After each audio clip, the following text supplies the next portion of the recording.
Welcome back. Debut of the UFC walkout gear, official UFC walkout gear that I've been gifted very kindly.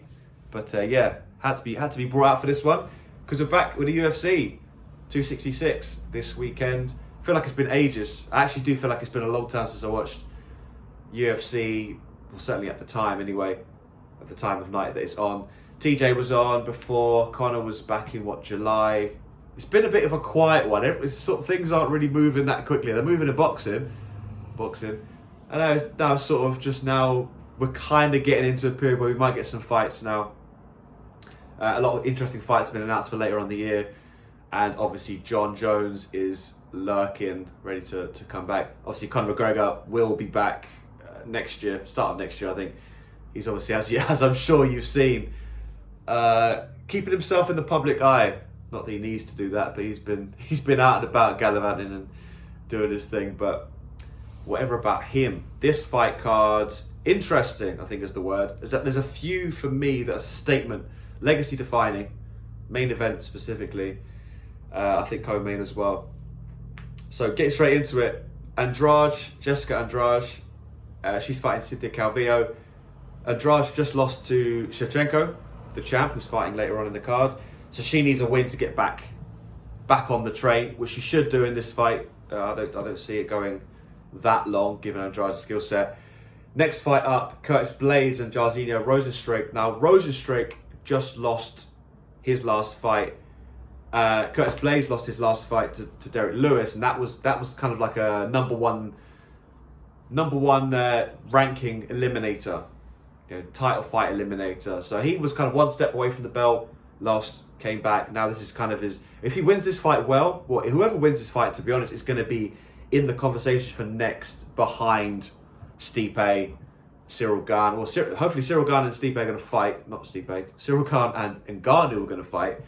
Then you've got Stipe, John Jones. Whoever wins this fight will be next in that little kind of group. I think, because Derek Lewis has kind of had his chance, he's sort of blown it a bit, he's going to go backwards. So this is the next sort of dark horse that's going to move in behind Cyril Gane and all those guys. Next is a fight that's, well, initially it was garnering a lot of attention. Nick Diaz and Robbie Lawler, like, for the old heads, yeah, great.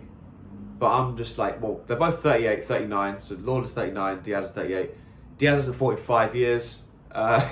6 years when he fought Anderson Silva, and that fight, well, Anderson Silva failed for 2 different steroids, and Diaz failed for marijuana. He got banned, but that got overturned. So that was the last time he was out actually fighting. Went 5 rounds, boring fight, and before that was 2013. So he's not really fought in anger in like 8 or 9 years. So Nick Diaz, yeah, his record before then was great. He'd lost back-to-back title fights to like greats. I mean, GSP, the great, and Carlos Condit. That's for the interim title at the time. But this week has kind of taken a bit of a dive because they've decided the fight's going to be at middleweight now. So they've gone for 170, which is what both of these guys fight at. And all of a sudden, Diaz says he wants to fight at middleweight, which, I mean, 15 pounds is an enormous amount to just suddenly say, oh, we're going to fight at that level. Not even like a catch weight halfway. We're going to go straight up to the next weight class. So Lawler, who's probably was working his way down to 170, might be, if he gets to 180, he'd be lucky in terms of 180 pounds. But Nick Diaz is clearly going to be right up around 185 or the limit of middleweight because he can't bother to cut weight. And now he's come out yesterday saying he doesn't know why he's fighting Lawler. He should be fighting for he should be fighting the champion, Kamaru Usman. It's a mess. Like, it's a hot mess. I mean, I say hopefully. I don't hope someone loses, but if Diaz wins, or if he wins well, then great. Okay, cool. Then it's going to be the same as Nate. Everyone's going to want to see Diaz against the best, but there's a line, and I don't think Diaz has got that many years to wait to get to Usman. So that it's kind of like a fun sort of banter fight, but I just don't see why it's happening. I definitely don't see why it's happening at middleweight now, given that they're both, neither of them that bothered, and Lawler's lost 4 straight. He's not won in 5 years. Neither of these two guys have won a fight in the last 5 years. So that's it. I rest my case. that's all I'm going to say on that. Co-main, Valentina Shevchenko is fighting Laura Murphy.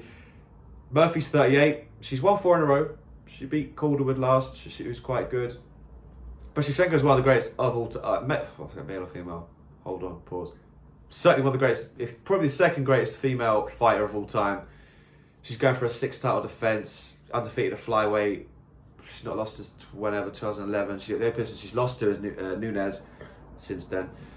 So it seems like win this fight and hopefully fight Nunes. I say win this fight and fight Nunes next year. I mean, you could just keep winning and just. I mean, it's not her fault. She's not getting any quality opposition. Well, she is getting quality opposition. I'm lying, but she's just beating them all. So it's kind of tough when you're a dominant champion and you're not getting the shine. Even though she is sort of getting the shine, it's sort of tough to get in these big statement main events when you're just fighting 38-year-olds and it's kind of not really that entertaining. But we move to the main event.